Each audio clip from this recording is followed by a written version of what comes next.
Welcome to the Standing Stone podcast. I'm Kat, and today I have Jessica with me. We hear all the time. Oh, you can introduce yourself. Hi, I'm Jessica. We hear all the time that people want to breed their dogs and have questions about that. And today I have the opportunity to talk to Jessica, who had her dog bred for the first time, Suvi, and we want to dive a little bit deeper into that process and her birth story. So before we get started, though, let's take a second to thank our sponsors, Standing Stone Supply being one of the biggest ones. Everything that we utilize in training, whether that is dog training or even some of our whelping supplies, is found on standingstonesupply.com, as well as patreon.com/Standing Stone Kennels is where we can help you train your dog or whelp your litter with some customized one-on-one help. Then finally, we utilize Eukanuba dog food, DT Systems products, and Kent cartridges. So now that we've talked about our sponsors a little bit, let's talk about the birth story and the evolution of that with Suvi. So first of all, let's back up and talk about why people sometimes want to breed their dogs. Jess, why did you want to breed Suvi? I think she has a lot of great qualities that can add to the breeding program. She's been a very trainable dog, biddable and willing dog. So those are some of my favorite qualities, is how quickly she learns and then retains information. Like her formal retrieving work, she kind of flew through it. So a lot of things she just does really well, adapts really well, and has been a joy to train. When you train dogs as a living, you get to see all kinds of learning styles and that sort of thing. So her biddability and trainability are capitalized for me. Those are qualities that you look for in a breeding dog. Definitely. When we talk to people, a lot of times they don't necessarily have that perspective as you do, working for us as a trainer and seeing the breeding program side of things. Mm-hmm. They usually just have a family pet or a dog that they really enjoy hunting behind, and they just want the next one.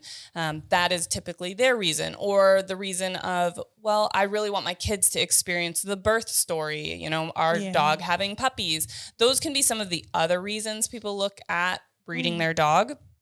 And when we have these conversations with people, I try and be a realist. I don't want to sugarcoat things. I don't want to make it sound like sunshine and rainbows, because there is inherent risk when you breed a dog. Yes, there's joys and there's wonderful moments, and having puppies is a great experience and it's awesome. And I like sharing parts of that with the boys for sure. Right. But ultimately, that's not our reasoning behind breeding. And ultimately, you have a whole facility to whelp dogs in, because birthing puppies takes a lot of work and it's messy. That would be one of the first things I tell people that want to do it at home, is it can be very time consuming. And I don't know if people are truly prepared for the mess of it all. It's definitely not a clean process from the birthing through the puppies. Right. But that is very true. The time that you have to commit to an entire litter. So when we do the breedings, typically a week before our expected whelp date, we're getting mamas comfortable in their space and making sure that they're prepared. We're starting to take temperatures so that we know a little more precisely when we should be expecting those puppies, because a temperature drop around that 98-degree mark for our dogs is an indication that we're probably going to expect puppies within 24 to 48 hours, as well as there's other things that we look for. Not every dog exhibits them, but nesting and then obvious panting. Licking, those things are more indications that labor is imminent. Puppies are on the scene very shortly after those signs. But if you have a normal 9-to-5 job where you can't be popping in and checking on your dog during those 24 to 48 hours before labor actually starts, either you're trying to rely on a nanny cam to watch and see when that's happening, or you're going to just leave mom to do it on her own, which is very risky, especially for a first-time mom.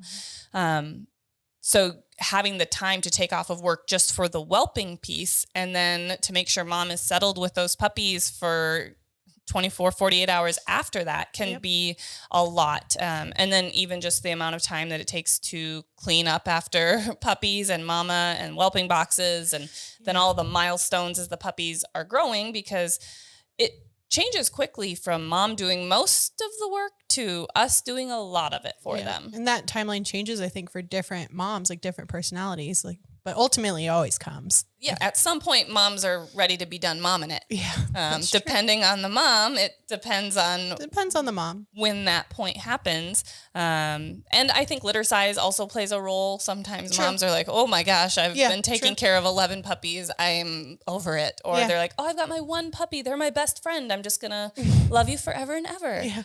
So definitely that their personalities, litter sizes, things change, but it is a huge time commitment that you have to be willing to give. And if you have another, like I said, 9 to 5 job, that's not always feasible to take the time off from work to do it right and to make sure your mom and your puppies are safe. And to quote unquote do it right, like to be there, you probably would have to take like leave early, be home. Like I was in there for hours whelping puppies. Like, and then I was like, okay, go home, Jess. Yeah. At some point, that's, I mean, but time to leave. You know, because I don't know many people who would be comfortable to be like, you got it, mom, and just leave her. Like that seems like risky behavior and a situational thing. Like for sure. We would never. We're always there. Correct. So when we were talking about breeding your dog, and it sounds like this really cool opportunity to share with your kids, or I want a puppy out of that mama dog so that I can continue her lines because she's such a great dog.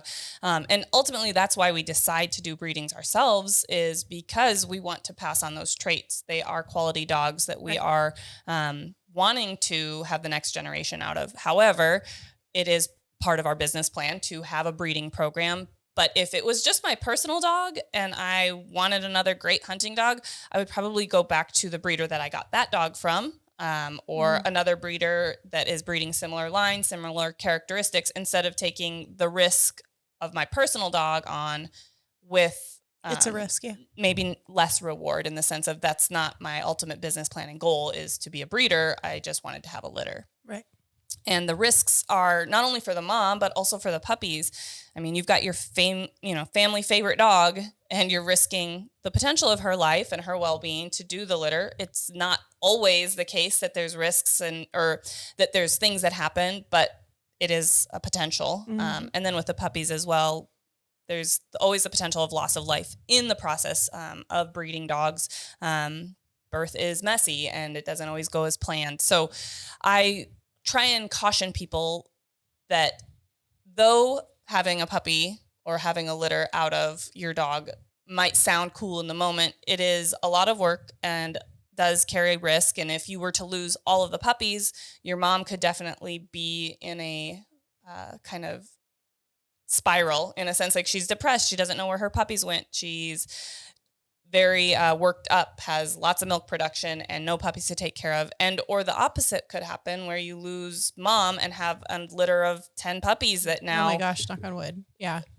And if you don't have a surrogate mom, right, you are mom. And that means literally feeding puppies every 2 hours or more. You just on repeat. And if it's just you soloing it, that can't happen. I mean, been there, helped puppies in that sense, like every couple hours needing extra supplementing to try and help puppies turn around. And you can maybe do that with a team of people, you and your husband, or you and somebody else, or a bigger team for maybe a few days, but still the sleep deprivation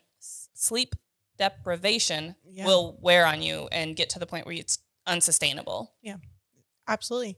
Yeah. So the risks are there.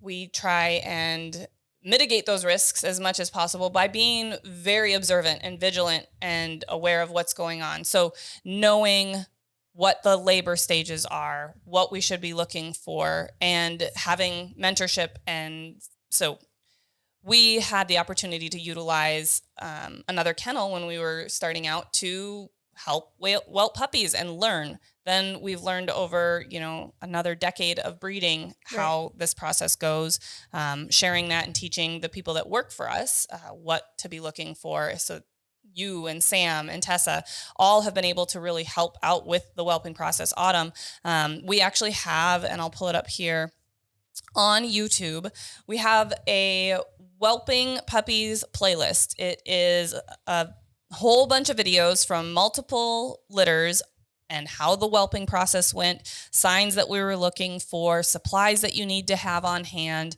as well as lots of videos showing the development process of those puppies. So what happens once they're born? Well, there's a lot that happens between once they're born and they go home at 8 weeks old. And we have a ton of videos showing that process with multiple litters. So very valuable resource if you are looking at breeding, or you've rescued a dog that is going to have a litter and you kind of have no other option to whelp this litter. But to be as prepared as possible and know what to be looking for is going to help you mitigate some of the risks involved with breeding, because with Suvi, this was her first litter. And had we not been there, had you not popped in to check on her between our shifts, because we have a morning shift and an evening shift, and she was not in active labor, not necessarily doing a lot of panting, but her temperature had dropped. We're watching for signs, and Jess popped in to check on her and recognized active labor signs. Yeah, active labor. At about noon, I would say. Yep. And active 11:40. Yep, we were kind of wrapping up at the end of the day, like figuring out what we needed to do to get everything done, and I popped my head in and she's twisted around looking at herself. I'm like, oh boy, there are puppies coming. Yeah. When they start looking and licking, that's because something's happening back there, especially first time moms are like, what's going on? Yeah. She was way too aware about something going on back there. And then seeing the panting that she was doing, it's definitely, I mean, some of the dogs do a little panting and relaxing and panting and relaxing, but when it kind of comes into that constant that's active labor. Yeah, it was active labor. So then basically from that point on, she needs to be sat with, because puppies are going to come at any time. She'll need more constant potty breaks because she's feeling a lot of extra pressure. And especially as a first time mom, they don't always know what to do with that pressure. They're like, am I peeing? Am I pooping? And she'd go out for potty breaks and it's like, pee over here, pee over here. Like she was trying to figure out what it felt like, what she was dealing with. And, she's just figuring stuff out. Yeah. So. Totally. It looks different than a normal mama dog or pregnant mama dog, like going potty. Like it's different. It's different. Yep. And sometimes mamas refuse to eat. Our mamas don't typically. They're very food motivated dogs. They will eat during labor. They don't really care. But some will refuse food. Different breeds probably a little more. Yeah. I feel others. like in this reference is kind of like some of the dogs have been mamas and had babies, but it wasn't necessarily super obvious, the change in panting, but like she didn't do like the standard raking of her bedding because she kind of messed with it anyway. So there was like some things that you just had to pay attention to differently, like the frequent going potty, I think was probably one of her signs. Trying to lick and the licking and bent, like because she could barely reach. She was like kind of turning around to look at herself. Like that was very obvious. So yeah, when they're very big, very pregnant, they can't always reach to lick in the beginning, even though they may try to reach all the way back there.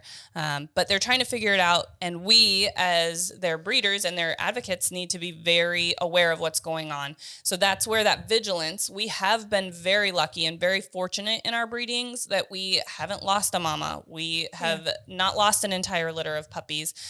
Things happen, but being vigilant and being prepared, and then also having resources like vets that we trust, that we can bounce questions off of in the middle of things, has really made us more fortunate than we probably could have been, because when you're not necessarily aware of what's going on, you might miss some of those signs that a mama or the puppies are in distress. And you talked about like you guys had experience, like your mentorship and where you guys were at, and then now being years and years having your own breeding program. I've been here for years and years. Do not desire to go home and do this by myself. You need support. You need the vet staff, like having a team, whether it's you and your husband or whoever, you do need support.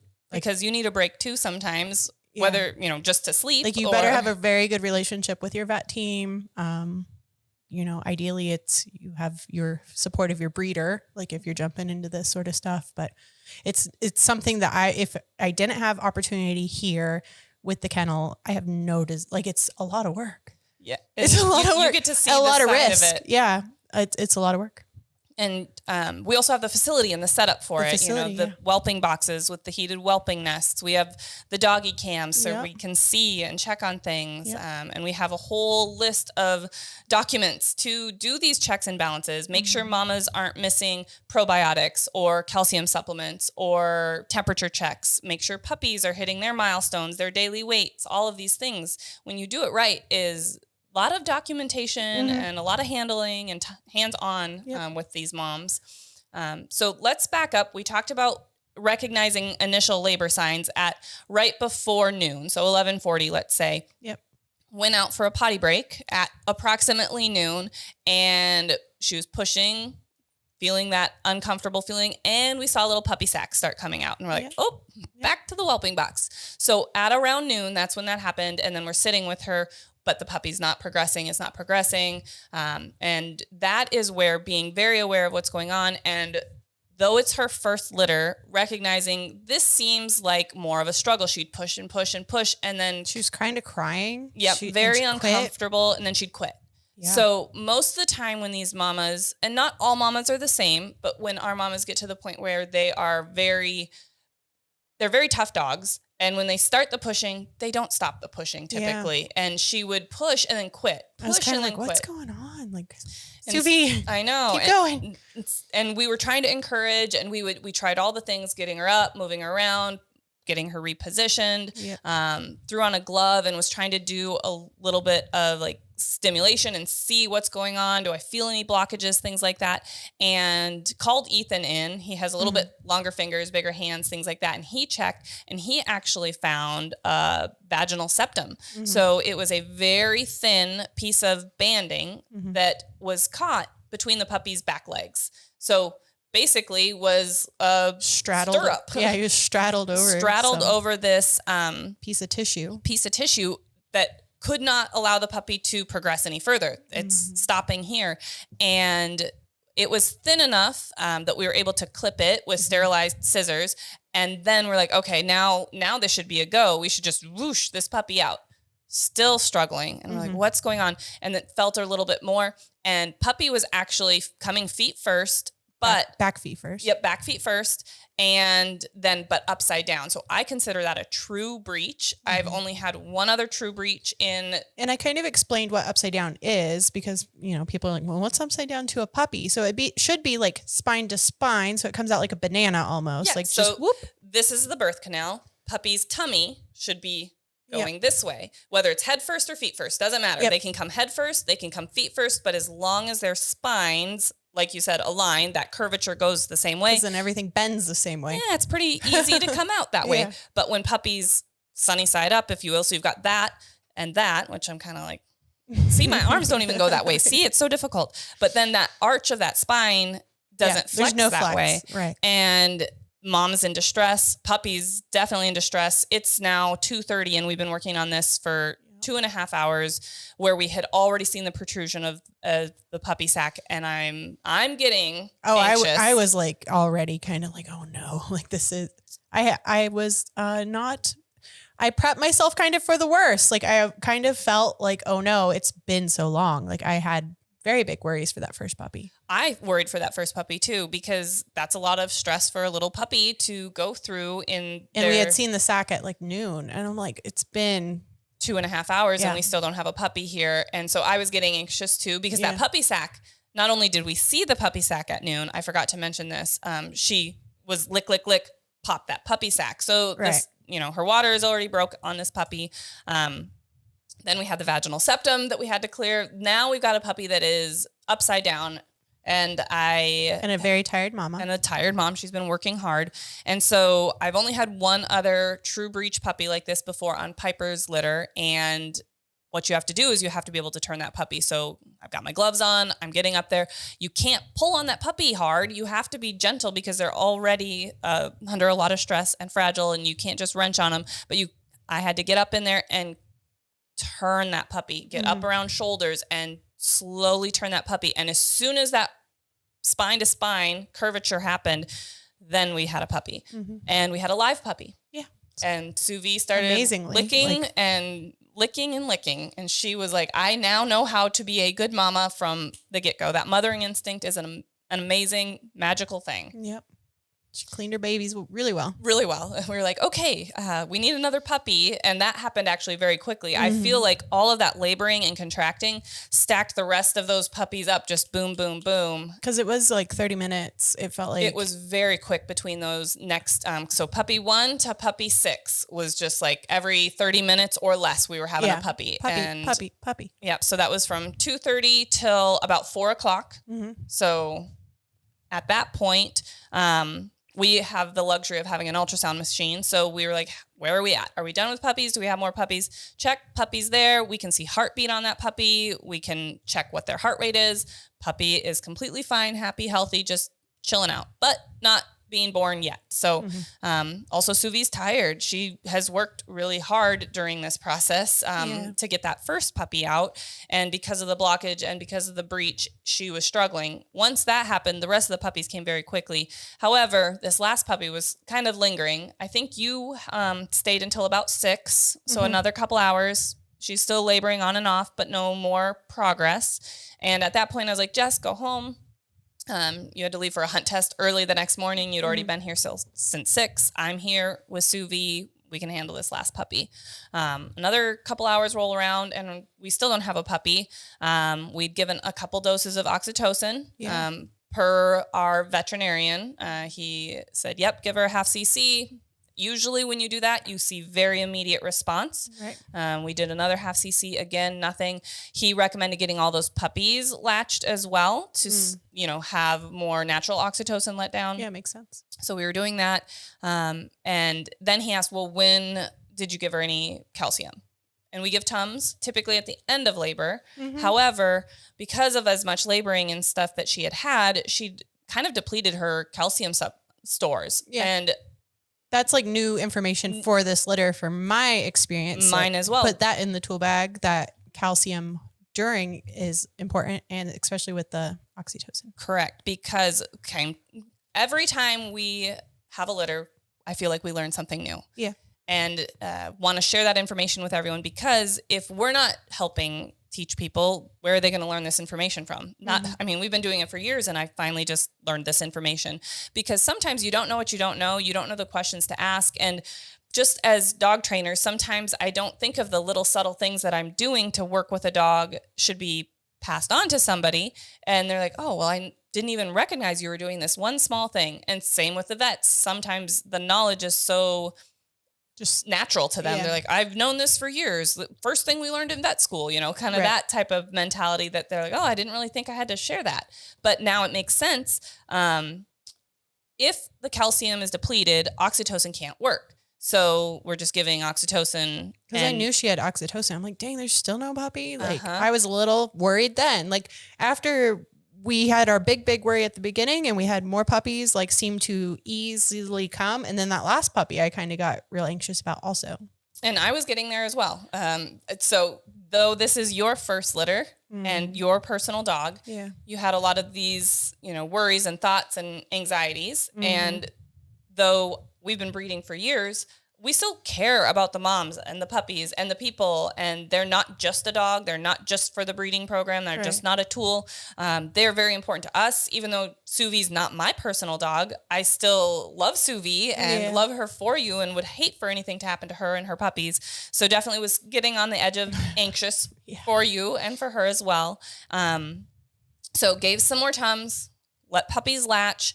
Still, we weren't getting major contractions, not real hard, forceful ones. And so we ended up grabbing the ultrasound again, looking at puppy, and we were checking heart rate. And I'm like, our heart rate's dropping. I'm getting anxious now because that means puppy's in distress and puppy needs to come out soon. So we're like, we're just giving that one more half cc of oxytocin. Boom, that puppy came out immediately, completely happy, healthy, fine. But it was definitely getting in this label of distress. We're over 4 hours since the last puppy was born. That's usually kind of our indication that, hey, we need things moving along. Also having the tool in our tool belt of that ultrasound to be able to check puppy heart rate was very valuable. But then she ended up with 7 very healthy, lively, very wiggly, cryy little puppies. They're a noisy little bunch. I tell you what. Oh, they like to make some noise. And Suvi has been an excellent mom. A little bit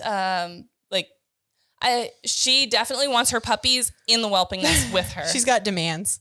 So she does. It's funny when she actually, a puppy wiggles out of the whelping nest and she's got her other 6 puppies and there's one puppy over here that's not in the She's troubleshooting. How? Get back over here. Yeah, and she'll like bark at them. Arf, arf, like get back here. They can't even hear yet. So I don't know if she's barking at her puppy to tell them to turn around and get in a box or if Calling she's for help. Saying, hey, assistance Tessa. over here. Tessa. Whoever's in the whelping room with me, come get this puppy. Help. Which Suvi, I have kind of this like, I don't know, parlor trick where I just tell her, help me, Sue. And she picks stuff up. And so me and Tessa were joking about, she's saying, help me, Tessa. Help me, Jess. Somebody pick my puppy Help. up and bring it to me. It's our turn to help Sue. Yeah. And we're definitely there for that. That is also part of it. Yeah. Quest actually had her puppies 2 days after Suvi. Mm-hmm. And Quest, love her to death. This is her last litter, but she does everything in her life on Questy time. Yeah, So she's like, I'm going to start laboring the day after Suvi had her puppies. And I'm like, oh, great. Okay. We stayed up until 11 o'clock, making sure this last puppy and everything was situated. And then I slept with a baby monitor on and ran out and checked on things a couple times because there was some squeaking and some barking from Suvi that she was mad at her puppies, and I helped rearrange things. So then the next night I slept out in the whelping facility all night with Quest, who was like doing her panting routine all night long. And then I was helping Suvi get her puppies every time she barked at them back in her whelping nest and was situating her. So she had my nanny care all night. And then the next night, Quest is like, oh, now I'll have my puppies. And then she made it last until 9 o'clock that night. She's just using the support team just like the rest of us. Just like the rest of us. We all need support. So it was very interesting because Quest and Suvi are also very different moms, both great moms, but Quest is much more like low key. She doesn't bark. She doesn't whine. She just is like, they'll wiggle. And she's also not a first time mom. She's like, they're going to wiggle their way back over to me. Yeah. I'm fine with it. Whereas Suvi's like in panic, like that puppy got out of the nest. They're never going to find me. I'm so worried.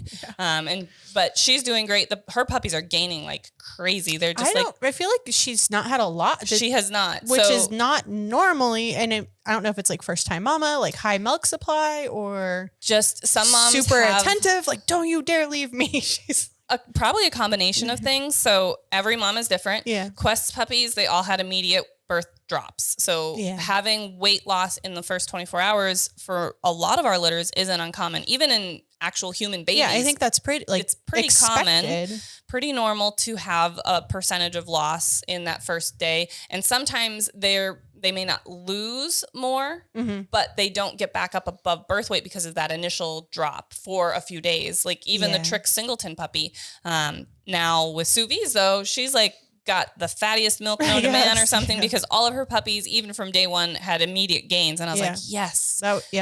And that makes things easier because when we're talking about the amount of extra care and things that sometimes these mamas need and the puppies need, when you have a mama that has great milk supply, we're checking for mastitis and all of those things, but her puppies don't need any extra supplementing, that makes things a little bit easier, not quite so time consuming from our labor side of things. But with Quest's litter, we were having to supplement twice a shift. So 4 times a day for a little while to give them that little boost in the beginning. And now we're down to once a day. Yeah. And then we're going to transition away from that. Those puppies are a week old. So we're kind of in that upward tick, but we watch everything. I think we were doing twice daily weights with the Quest puppies. When we're supplementing, there's a lot of times that we'll do the actual weight and then just like the staff choice. We want to know how much did we transfer? Yeah, did we get a good transfer? Yeah, do we have traction? Are we moving in the right way? Yep. But we don't record those as gained weights because it's just what was transferred. And then we have an overall average gain, which we try and do approximately 24 hours average from birth time. So if most of the puppies are born in the afternoon, that's kind of when we're going to get our 24-hour weight. But we check in the morning a lot of times too, just so that so much happens in 24 hours. And if we can catch loss early and try and give them an extra little boost, it's going to make a lot of difference. And through experience, just like we like to know stats. We like to, it's important. And there's a reason for it. Yeah. It lets us track a lot of data and know, if Quest always struggles to get puppy weight gain right in the beginning, I'm not just going to let that kind of fall off, I'm going to help. I'm going to supplement until we get back boosted. With Suvi, we've got data now showing like, hey, she's milky mama. Yeah. We don't really have to worry as much about her puppy's weight gains in that first 24, 48 hours. I want to tell a funny little story about while you were helping whelp the litter, because Jess has helped whelp a couple other litters, fully whelped 2 at least litters by herself. Yeah, 2. And those litters were Rogue and Teal. Rogue and Teal. They were all males. All males. Never, ever have I had an entirely litter of male puppies before. Oh my gosh. And you usually expect maybe a 50-50 split or a little shaded one way or the other, but not all males. Yeah. 7 male puppies. I don't remember Teal's number size, but I think all Rogue males. was Yeah. It was like, how did that happen? and it was kind of like close together. Like it wasn't too far apart that like, you whelped both of those you're like, litters. what are you doing with the girl ones? Yeah. Like, come on, Jess. So the joke was because after that first puppy was born and the second puppy was born, my gosh. I think I had to run and do something and you were there anyway. And and everything was going smoothly. Yeah. I was So like, I'll just sit here for a little bit and then puppy and puppy and puppy. And you were messaging and another male puppy. She goes, if she has another male puppy, I'm leaving. Yeah. I'm not having a whole litter of males. That's funny. Ends up with one female. One token little female. Yeah, one female. And I'm glad I stayed because if I would have left right away and that female puppy would have came for you, I would have been cemented in that there's some male puppy curse following me around because I step out, Cat steps in and has a female. It has to be my fault. Well, I'm glad that you were able to be there for the little girl. She had my back. She's like, here's a female puppy for you. It's not a curse anymore. Oh my God. So barely though. barely. Just one. So we talked a lot about her birth story and kind of how we were feeling, or both of us, but you were feeling during that process. And even having Ethan and I there, the support of us, you were still anxious. Oh yeah. Yeah. How were you feeling up to the point of her labor? Because we didn't really talk about the process of having her bred and her care prior to coming to the kennel, because you kept her for the first 45 days. Yeah, she was with me until I went to the Colorado test. And it's like, well, if I'm leaving, she's coming to the whelping wing. So we transitioned her then. And it was after she came into the whelping wing. So she was no longer like at home, sleeping with me, that sort of thing. I had like 2 or 3 stress dreams. Like one of them I remember pretty vividly. But it was all like Suvi in distress. So like not whelping distress, like the dream wasn't about the birth process, but just dire situations that Suvi found herself in. So I think that's just like symptomatic of knowing you're moving into this stressful situation. So because like one of them, she was trapped in a little box and nobody knew she was there, like a little crummy crate, and her head was kind of dinked up because she'd been trying to escape. Oh, it was bad. Which I was like, oh no. Is obviously not the case and not how she was being cared for here. No, obviously not. That. No. And it's not that Suvi's never been crated or boarded here, because she's been in the building. She's been here while you've had other tests and things that you've gone and done. So like not for this amount of time, but being away from Sue, that's not a big deal. I'm not like a helicopter mom for Suvi, but I love her a lot, like a whole lot. So it was definitely, I knew we were moving into something that could cost her life. I think just experience here. I don't know if dogs can die. Mm-hmm. Like even, people can die. People used to die a lot in birth. I'm sure there have been many a dog who has died in birth. Definitely. And we, like I mentioned, have been very fortunate. Yeah, very fortunate. Definitely our vigilance but I kind of have this like doomsday feeling sometimes. Like, it's like, well, if somebody's going to die for the first time in the kennel, might be Suvi, because that's just like that like you kind of worst case scenario stuff as you're moving into new territory, it's dangerous. And so I kind of have already like prepared myself for the worst. And I'm like, well, let's go. Cause we're having babies. Yep. So. And worst case scenario did not happen. No, in any of these situations. So that was good. That's just, I think how anxious brains work is like, what could be the worst thing? And I think that it's not just anxious brains, but I think that it should be something that anybody that's planning on breeding their dog should truly evaluate and consider. Like, this is a real life risk, and not, though we're kind of making a joke about your anxiety. We are making a joke about it, but it's based in fact that bad things happen. Could happen. And heaven forbid it had happened. Mm-hmm. This would be a completely different conversation. Well, and then first puppy was trauma. Yeah. And so I was like, oh, here we go. Like, and then last puppy, I was trying to wait to give you news until the puppy was born, but then you're like, hey, puppy. And I'm like, I know, Jess, we're working on it, and updated you. And then as soon as that puppy was born, I let you know, hey, puppy born, healthy. And then we did another ultrasound for sure, confirmed no other puppies, nothing else going on. So then Suvi was able to settle down, and she was exhausted. Like her first night, actually, she rested much better than her second night, just because she was so worn out. Yeah. So sometimes that's something to keep in mind too, is people a lot of times will stay with their moms for that first night, but the second night is almost more of an issue, or could be an issue, just because mom's so dang tired after that laboring for hours. You get a false sense of security that she's going to do it great, or she's not going to move and squish a puppy, because when they've got 7 puppies, or Trix had 11 puppies in her last litter, and it's a lot of puppies to count and for mamas to keep track of. And if they do have to get up to nudge somebody back into the whelping nest, or in Suvi's case, she likes to try and gently pick them up. It gives me more anxiety. I'm like, don't pick your puppies up. But then they get them back in the nest. Then they've got 11 or 7 wiggly puppies all over the place. How do they lay down without squishing somebody? Yeah, it takes practice. It takes practice. And some moms aren't as self-aware. And so if they hear a squeaky puppy, they don't even get back up, and you're like, oh, I'm going to get in there and I'm going to help you, until they kind of understand the process of repositioning. Suvi's was she self-aware? Yeah, because I wasn't there that first then time. she was like barking, and she was like not. I assumed she was. She hopped back up. But I've seen the other side where it's like, you're kind of elbowing a puppy right now, ma'am. Yeah, let me unstick you. Yeah, give me that baby. You're getting squished. We had birth story at the send home that I had last week, and that was a home birth for their litter all alone, and that mama kept carrying puppies to the couch. Yes. I'm like, oh no. So that's something that, because the mama dogs might want to have puppies where they've been the most comfortable, or where they're used to, getting them situated and settled into their space a week or more ahead of time is really important. And for us, it's a balancing act, because if we move our mamas into their birthing area, their whelping boxes, too early, they get a little bored, and then they chew on the wall, and then we've got to repair stuff. They get tired of their bones. They're like, oh, I've chewed this bone, I'm ready for something else. And these are working dogs. They are very active. So most of the time they are very stimulated. Suvi did not like, she kind of went on mama lockdown, because she is a very animated, active dog. We are at the lake a lot. Like, she kind of gets to be a dog.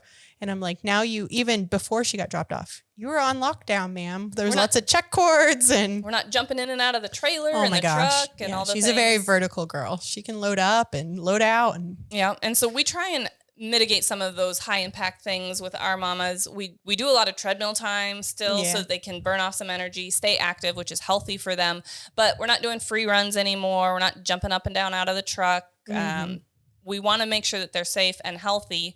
So sometimes when you have these really high active dogs that you're trying to restrict a little bit, when they don't think they should be restricted, because she had no idea. They're like, they don't even look pregnant at halfway mark usually, especially with first time moms. We're like, Suvi, are you even pregnant? Yeah, that's why we do an ultrasound to check. But they don't feel any different, and they think they can just do whatever they've been doing. And that could lead to, loss of puppies, or I don't want them to go into labor early. I don't want anything like that to happen. So we kind of bubble wrap our mama dogs a little bit, and they can get bored.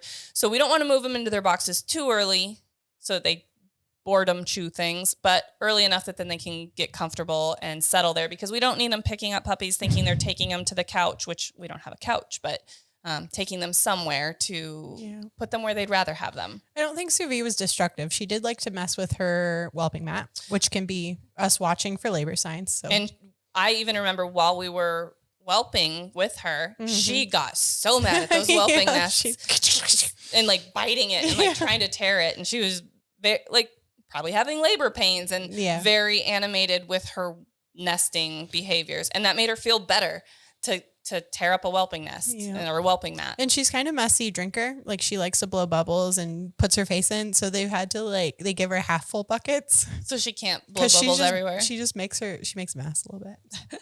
That's so funny. Riot is also all the way under bubble blower. It's so funny to watch. Yeah. Genetics are a funny thing. They are related. Yeah. So all in all, Suvi's birth story had a great outcome. It did. It could have gone poorly, especially had those initial labor signs been missed. Yep. Because if those are missed and somebody's not there to check on her again for 3-4 hours, she needed an intervention. She wasn't going to be able to pass that first puppy, which would have ultimately lost all the puppies if there wouldn't have been people to see and right. So if we would intervene, if I was at a normal job and Suvi was at my house and now I'm here 12 hours at work, because that happens, like not just this job, any job. Sometimes your schedule changes or you're needed. And what if your dog's home alone for 12 hours? Like that could have happened to Suvi in a normal situation. She could have died. Yep. She could have had poor results here, like ultimately, like without intervention. For sure. And that's why being really vigilant, being aware. And she came 2 days early. She wasn't due until the 31st, which early. Dogs have a very precise gestation. 63 days is kind of the number that we're looking at. I'm fine with my mamas if they come early to day 60. So we're watching for things. Anything less than that, usually we're going to have loss in puppies because we don't have full development. With a 63-day gestation period, a lot happens in that. Mm-hmm. And if you cut that short by any amount of time, you're losing development time. So do you feel like mamas that have gone late? Like, have we had? We do not have mamas that go late. I couldn't remember anyone. I didn't know if you had any. Nope. Which is also why we do a lot of documentation so that I can see patterns. And typically we look at, okay, this dog goes 2 days early almost every time based on our calculation. So being aware and watching for those signs. We didn't know with Suvi because this was her first litter, and she'd had a couple what I consider false temperature drops on Monday. So she's not due till Saturday. The 31st was Saturday. Yep. And Monday she had a temperature drop to 98 point something. And I'm like, girl, I really hope you're not going into labor this early because that is way too early. We're going to not have good results. Did you temp? Was that you taking your temp or somebody just reported? I double checked her temp. Really? Because sometimes if I get a low temp, I'm like, no, do it again. And sometimes you can get like a better insertion. And I feel like there's a better temperature. Or you found a turd. Or checking a different thermometer sometimes. Yeah, different thermometer. Like if I get a weight that's questionable, I am ready to do it again. As you said, switch thermometers, something. Yep. We are not having puppies on a Monday. Re-tear out that scale. And she wasn't showing any other labor signs. So I'm like, let's keep an eye on her. But we're not going to ignore the temperature drop and just be like, no, we're going to still watch. But so she'd had a couple of those false things. Mm-hmm. And then still, when you do have a temperature drop, it's still a window. And when you're not seeing any other labor signs, you could just say, oh, well, it's coming. Like I would expect we're going to have puppies by tomorrow. And then you're not sitting there staring at her for the entire day. You're checking in periodically until you do see those. But if you are expecting a labor, if you're expecting puppies and you see anything that looks weird, wow, she just went pee 4 times or checking herself out a lot. Like everything needs investigated, not just, we don't ignore those signs. Yeah. Even if they did choose to not eat, that would be a labor sign. Right. Though it's not always an indication for our personal dogs. I'm also looking for the nesting. Repositioning a lot. Mm-hmm. And usually the mamas sleep really hard. And Quest was sleeping super hard up until she was having puppies, and then she's laboring. And was she 2 days early too? By the time she ended up having the puppies, she was 1 day early. 1 day early. Yeah. But I thought she was 2 days early because of when she started having the laboring and panting and she stuff. She did go slow. She's slow and steady, Questy pup. But so just being aware and not ignoring those signs. And if you are at a situation where you're whelping a litter at your home or you have to take the time off and you see any of those signs, that would just be a time where you say, hey, I've got to stay with them and being present so that you can not have a horrible situation that you come home to for sure. Yep. So I hope that sharing this labor story. Oh, I did want to share a picture of Suvi. We didn't get to do the Suvi picture. Let me pull that up really quick. In her amped up babies. Yes, we got, Jess came up with a really cool litter theme name. I let her choose the puppies. She's themes. So cute. She's got her giant ears. She does have big old ears. All her little liver puppies, one female and 6 males. So, and her little female is named Jewel, which is actually kind of funny because. So Suvi her name is Cooking Up Trouble. And it's spelled Suvie, just like phonetically, because that's an easier thing for most people to read. It's also a brand of an automated cookware.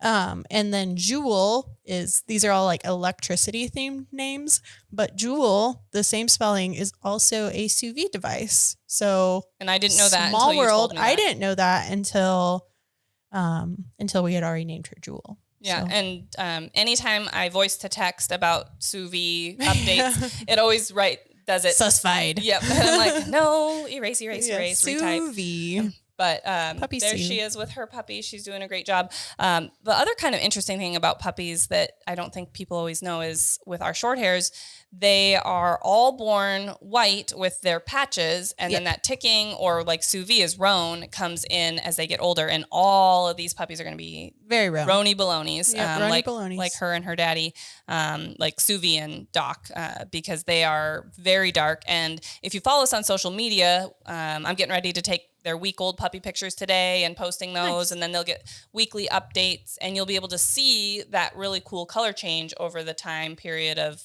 right when they're born to when they go home. And it will change drastically. So a lot of times I do my litter announcements and people are like, oh, they're all white. I'm like, well, actually they're not all white. They're just, it's like, they have just you look watched like Cruella de Vil or 101 the Dalmatians? 101 Dalmatians? Yeah. Exactly. So they get darker, and you can tell with their little paws a lot of times. Like that's one thing I learned here is the really pink feet might be a lighter puppy. Because there's no hair that we're hiding their pigmentation with. So no, I'm super happy that they're wiggly and moving a lot, and just what I thought they would be, amped up little babies. Suvi was crawling out of the whelping nest at puppy send home day. Like, I don't know if you remember how amped up she is. So these should be very fun, sporty little dogs. I'm super excited. Yeah. And we're not keeping one from this litter. Just had to make the decision because she does have other dogs that are her responsibility, not just Suvi. Timing's important. So we did a evaluation litter, test litter with her and Doc, and I think that there'll be a handful of these guys that'll come back to the kennel for training, which is also something that that'll be a lot of fun. Is an opportunity that not everyone has to be able to work with the puppies from their litters to really evaluate them and make those decisions on repeat breedings or adjusting things down the road. And then we have Suvi's brother East, so I've gotten to see all of the similar qualities that East has, like super biddable, does a lot of stuff really naturally. Yeah, so. East is a nice boy, and he's got a couple litters. So we got good genetics with, like, we have Suvi, we have East. So me not keeping a puppy right now is that's good timing. Yep, and we'll definitely have the opportunity to see what she produces and get on a list in the future. Yeah, she looks so proud. She is a proud mama, and she's doing a really great job. So I hope that sharing Suvi's birth story and kind of the experiences that Jessica had as a dog mom with her first time litter could help you make a decision on whether you truly want to breed your dog and what the inherent risks are, as well as reaching out for support and somebody to have your back if you do decide to breed your dog, or you have a situation where you have a rescue that has to have a litter and you need that support. You need the resources to guide you through how to safely whelp a litter for your mama and your puppies, that this episode was helpful. So till next time. I'm Kat the dog trainer. I'm Jessica. See you in the next one. Bye.